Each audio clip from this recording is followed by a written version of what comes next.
बातमीला लाडक्या बहिणींनो, तुमच्या घरी चारचाकी आहे का? जर असेल तर आता तुम्हाला मुख्यमंत्री माझी लाडकी बहीण योजनेचा लाभ सोडावाच लागणार आहे. कारण आजपासून तुमच्या दरवाजात अंगणवाडी सेविका उभ्या राहणार आहेत आणि चारचाकी वाहन तुमच्या कुटुंबियांच्या नावावरती आढळलं, समोर आलं तर तुम्हाला थेट अपात्र केलं जाणार आहे. चारचाकी असलेल्या बहिणी आता अपात्र ठरणार असल्याचं कळतंय. पुण्यातून या सर्वेक्षणाची सुरुवात होणार आहे. तर लाडक्या बहिणींसाठी निकष काय आहेत? आपण ग्राफिक्सच्या माध्यमातून पाहूयात. कुटुंबाचं वार्षिक उत्पन्न हे 2.5 लाखांच्या आत असावं. कुटुंबातील कोणताही सदस्य आयकर भरणारा नसावा. चारचाकी वाहन असणाऱ्या महिला योजनेच्या लाभार्थी नसणार आहेत. तर संजय गांधी निराधार योजनेसारख्या योजनांचा लाभही कुणीही घेतलेला नसावा. लाभार्थी महिलेचं वय हे 18 ते 65च्या दरम्यानच असावं.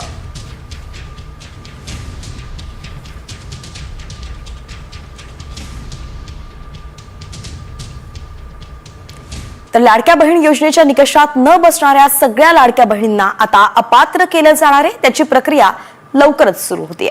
यानंतर वळूयात पुढच्या बातमीकडे. छत्रपती संभाजी महाराजांच्या चित्रपटावरून आधीच वाद सुरू आहे आणि त्यात आता मराठी अभिनेते राहुल सोलापूरकर यांनी छत्रपती शिवाजी महाराजांबाबत एक वादग्रस्त असं विधान केलंय. छत्रपती शिवाजी महाराज हे औरंगजेबाला लाच देऊन आग्र्याहून परत आले होते असं वादग्रस्त विधानच राहुल सोलापूरकर यांनी केलंय. अभिनेते किरण माने यांनी राहुल सोलापूरकरांचा हा व्हिडिओ शेअर करत त्यांच्यावरती सडकून टीका केली आहे. महाराज आग्र्याहून सुटले, मिठाईचे पेटरे काही नव्हते, चक्क लाच देऊन आलेत महाराज आणि त्यासाठी किती हुंडा वटवलाय याचे सुद्धा पुरावे आहेत. अगदी औरंगजेबाच्या वजीराला आणि त्याच्या बायकोला सुद्धा लाच दिलेली आहे महाराजांनी आणि मोहसिन खान का मोहीन खान नाव आहे बहुतेक त्याचं, त्याच्याकडनं अधिकृत शिक्क्याचे परवाने घेऊन सगळे बाहेर पडले. स्वामी परमानंद 5 हत्ती घेऊन शेवटचे गेले, त्याच्या परवान्याची खूण सुद्धा आहे अजूनही. गोष्टी रूपात करताना मग ते जरा लोकांना रंजक करून सांगायला लागतं. मग ती रंजकता आली की इतिहासाला कुठेतरी थोडासा छेद मिळतो किंवा बाजूला टाकला. तर अभिनेता राहुल सोलापूरकर यांनी छत्रपती शिवाजी महाराजांवरती केलेल्या वादग्रस्त विधानानंतर आता सगळीकडेच तीव्र संताप व्यक्त केला जातोय.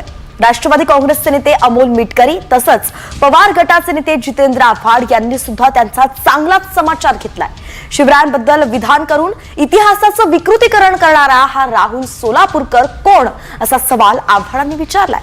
तर राहुल सोलापूरकर ह्याने आपण टकलू हैवान असल्याचं सिद्ध केलं असा शब्दांत अमोल मिटकरींनी समाचार घेतलाय. जितेंद्र आव्हाड आणि अमोल मिटकरी यांनी नेमकं काय टीका केली आहे पाहूयात.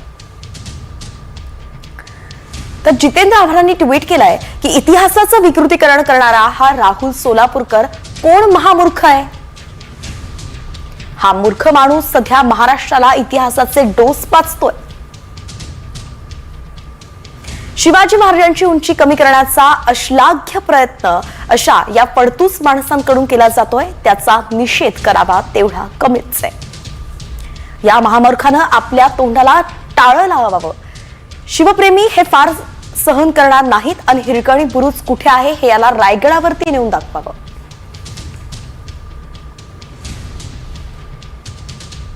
तर जितेंद्र आव्हाडांच्या पाठोपाठ अमोल मिटकरींनी सुद्धा ट्विट केलंय. राहुल सोलापूरकर याने आपण टकलू हैवान असल्याचं सिद्ध केलंय असंच अमोल मिटकरी म्हणाले.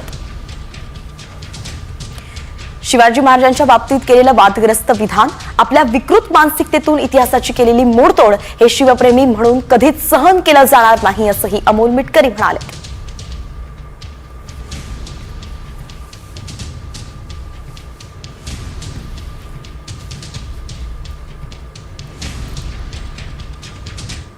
एकंदरीतच आता हा जो वाद नवीन उद्भवला आहे त्यावरती काय प्रतिक्रिया येते हे पाहणं महत्वाचं असणार आहे. यानंतर आपण वळूयात शेतीमातीच्या बातम्यांकडे. अॅग्रोवन टॉप 10च्या माध्यमातून या सगळ्या बातम्यांचा वेगवान आढावा घेऊया. नंदुरबार जिल्ह्यात तापमानाचा पारा सध्या 34 अंश सेल्सिअस पर्यंत पोहोचलाय. त्यामुळेच रब्बी हंगामातील पिकांना फटका बसण्याची शक्यता आहे. यावर्षी वारंवार हवामानात बदल होत असल्यामुळे पिकांवरती रोगराई पसरण्याची भीती वर्तवली जाते. म्हणून शेतकरी संकटातही सापडलाय.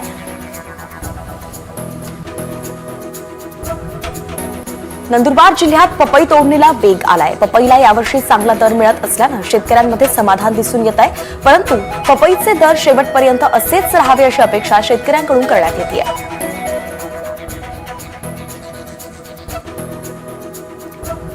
उजनी लाभ क्षेत्र परिसरातील 60 ते 70% केळी लागवड करायला पसंती देत आहेत. करमाळा तालुक्यात 10,294 हेक्टर क्षेत्रावरती केळीची लागवड झाली आहे. केळीच्या क्षेत्रामध्ये मोठ्या प्रमाणात वाढ झाली असून सध्या केळीला 20 रुपये असा दर मिळतोय.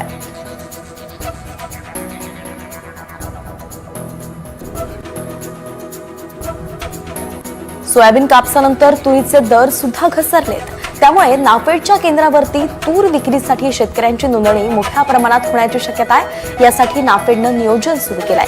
सध्या तुरीला 6,500 ते 7,400 प्रति क्विंटल असा दर मिळतोय. नांदेडमध्ये रब्बी हंगामातील हरभरा काढणीला काम सुरू झालंय. तर काही शेतकऱ्यांनी मळणी यंत्रातून काढून बाजारपेठेत विक्रीकरिता नवीन हरभरा दाखल केला आहे. नवीन हरभऱ्याच्या बाजारपेठेत खासगी व्यापारी 5,401 रुपयांनी खरेदी करतायत.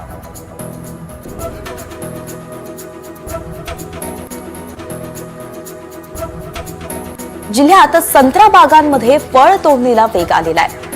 सध्या संत्र्याची 45,000 ते 50,000 रुपयांदरम्यान टनानं मागणी केली जाते. तर यावर्षी बहुतांश बागांचे सौदे आधीच क्रेट प्रमाणे झालेले असल्यानं अनेकांना वाढलेल्या दरामुळे आर्थिक फटका सुद्धा बसलाय.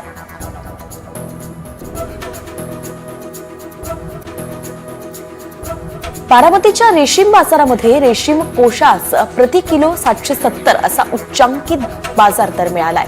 बाजारात 445 किलो रेशीम कोशाची आवक झाली आहे आणि यावेळी किमान 450 रुपये आणि सरासरी 720 रुपये प्रति किलो दर निघालाय.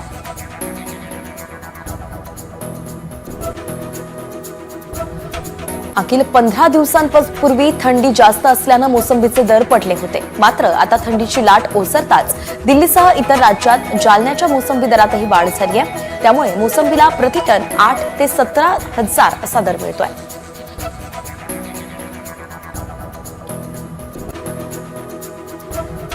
खानदेशात कापूस दरात सुधारणा फारशी झाली नसल्यानं आवक कमी होतीये. खेडा खरेदीला प्रतिसाद कमी मिळत असून शेतकऱ्यांकडील कापूस साठा 70 ते 75% घटल्याची स्थिती आहे. सध्या खरेदीत कापसाला 6,200 ते 6,600 रुपये प्रति क्विंटलचा दर मिळतोय. हंगामातील नव्या लसणाची आवक होताच बाजारात तेजीत असलेल्या लसूण दरात घसरण नोंदवण्यात आली आहे. बाजारात आवक 1,600 क्विंटलवरती असताना दर 3,000 ते 13,000 रुपये आहेत. लसणाला चांगला दर मिळत असल्यानं विदर्भात सुद्धा या पिकावरील क्षेत्र वाढलंय. बीडच्या परळीमध्ये मालकीच्या प्लॉटवरती अतिक्रमण करून मालकालाच जीवे मारण्याची धमकी दिली आहे. त्याला नितीन मुंडे आणि व्यंकटी मुंडेंनी धमकावून जीवे मारण्याची धमकी दिली आहे. या घटनेच्या निषेधार्थ शहरातील सोनं व्यापारी आणि नागरिकांनी पोलीस ठाण्यासमोरच ठिय्या मांडलाय.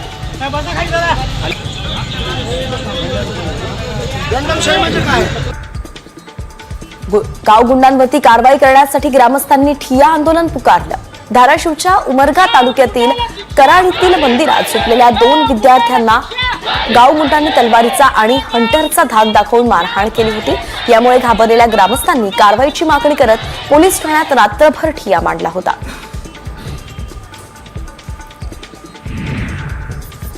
जालन्यात विविध मागण्यांसाठी जिल्हा परिषदेसमोर वृद्ध कलावंतांनी रास्ता रोको आंदोलन केला.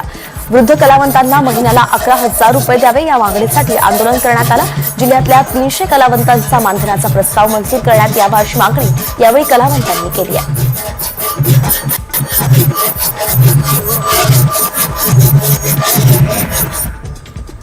कोल्हापूर शहरातल्या मशिदीवरील अनधिकृत भोंगे काढा या मागणीसाठी हिंदुत्ववादी संघटना आक्रमक झाली होती. जिल्हाधिकारी कार्यालयासमोर जोरदार घोषणाबाजी करत हिंदुत्ववादी कार्यकर्त्यांनी लक्षवेधी आंदोलन केलं. अनधिकृत भोंग्यांच्या विरोधात तक्रार अर्ज देऊन सुद्धा कारवाई न झाल्यानं हिंदुत्ववादी संघटनांनी आंदोलन केलं.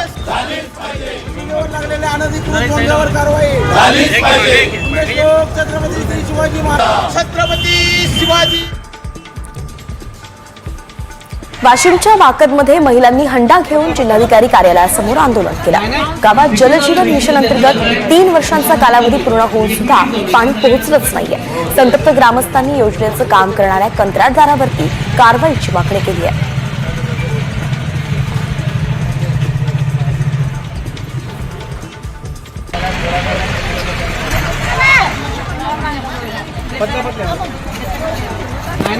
मिशन चालू आहे, मिशन त्याचं चालू आहे, मिशन चालू आहे, एक मीटिंग चालू आहे, ती झाल्यानंतर भेटू.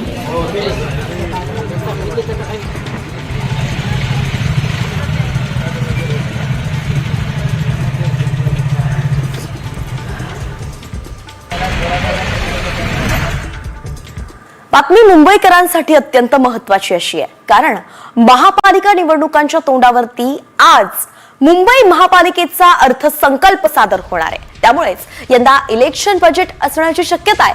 तसंच मुख्यमंत्री देवेंद्र फडणवीस आणि उपमुख्यमंत्री एकनाथ शिंदे यांची छाप दिसणार असल्याचीही चर्चा सुरू आहे.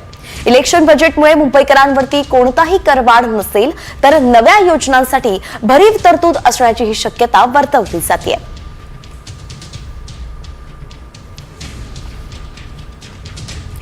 तर हे इलेक्शन बजेट नेमकं कसं असणार पाहूयात. मुंबईकरांना नव्या कराचा बोजा पडणार नसल्याची शक्यता आता वर्तवली जाते. बजेट 59,900 कोटींवरून 65,000 कोटींवरती जाण्याचा अंदाज आहे.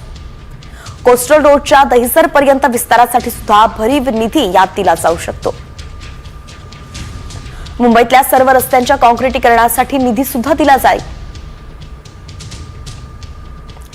नवीन आरोग्य सुविधा, प्रदूषण नियंत्रणासाठी सुद्धा योजना राबवल्या जाऊ शकतात. तर अशा प्रकारे आपण पाहतोय मुंबई महानगरपालिकेचं हे इलेक्शन बजेट असू शकतं.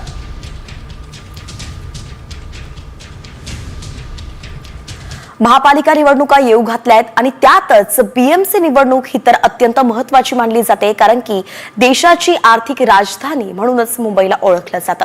तेव्हा या बजेटमध्ये नेमकं कोणत्या गोष्टी घडणार आहेत, कुठली सवलत मुंबईकरांना मिळणार आहे, कुठला फायदा होणार आहे हे पाहावं लागेल. आज ते कळेलच. तुर्तास इतरही बातम्यांचा आता पुन्हा वेगवान आढावा घेऊयात. अकोल्यात बोरवेलमध्ये पडलेल्या माकडाच्या पिलाला सुखरूप बाहेर काढण्यास यश आलेलं आहे. 15 फूट खोलवरती बोरवेलमध्ये अडकलेल्या माकडाच्या पिलाला दोरीच्या साह्यानं बाहेर काढण्यात आलंय.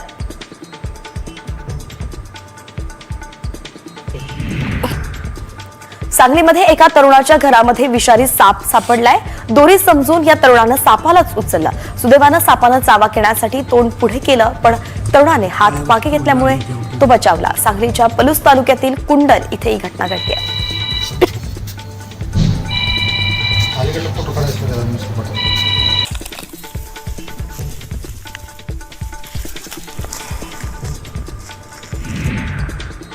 पंचांनी दिलेल्या निर्णयावरती कुस्तीपटू शिवराज राक्षेनं नाराजी व्यक्त केली आहे. माझी पाठ टेकलीच नाही, पंचांकडून आमच्यावरती अन्याय झाला, सामन्याचा रिप्ले दाखवा, हरलो हे आम्हाला तेव्हा मान्य करू, असं कुस्तीपटू शिवराज राक्षे म्हणाला.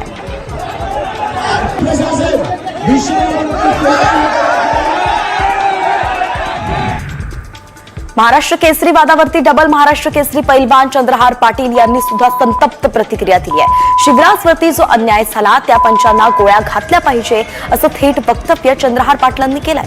तर कुस्ती झालीये की नाही हे संपूर्ण महाराष्ट्रानं पाहिलंय. या प्रकरणात शिवराजची कुठलीही चूक नाही असंही चंद्रहार पाटील म्हणाले. कुस्तीच्या स्पर्धेत मारहाण योग्य नाही अशा शब्दांत उपमुख्यमंत्री अजित पवारांनी पैलवानांना सुनावलंय. न्याय मागताना संयम बाळगणं आवश्यक असल्याचा सल्ला अजित पवारांनी दिलाय.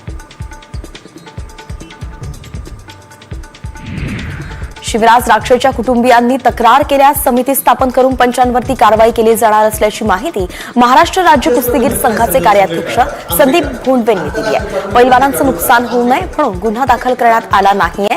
तसंच काका पवारांच्या कुठल्याही मल्लावरती आम्ही अन्याय केला नाही असंही भोंडवेंनी म्हटलंय. बॉम्बे रुग्णालयात आता परवडणाऱ्या दरात ट्रान्स व्हॉइस सर्जरी केली जाणार आहे. रुग्णालयाकडून मिळालेल्या माहितीनुसार संपूर्ण शस्त्रक्रिया 20,000 रुपयांमध्ये करण्यात आली आहे. तर आवाज बदलण्याच्या शस्त्रक्रिया करणाऱ्या 2 ट्रान्स महिला पहिल्या रुग्ण ठरल्या.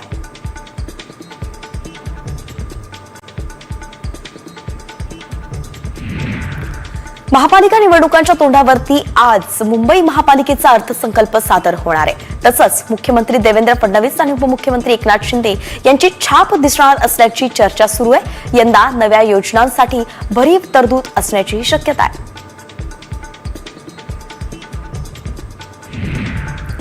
कोल्हापूर जिल्ह्यातील विशाळगडावरती जाण्यासाठी पर्यटकांना 1 तासाचा वेळ वाढवून देण्यात आलाय.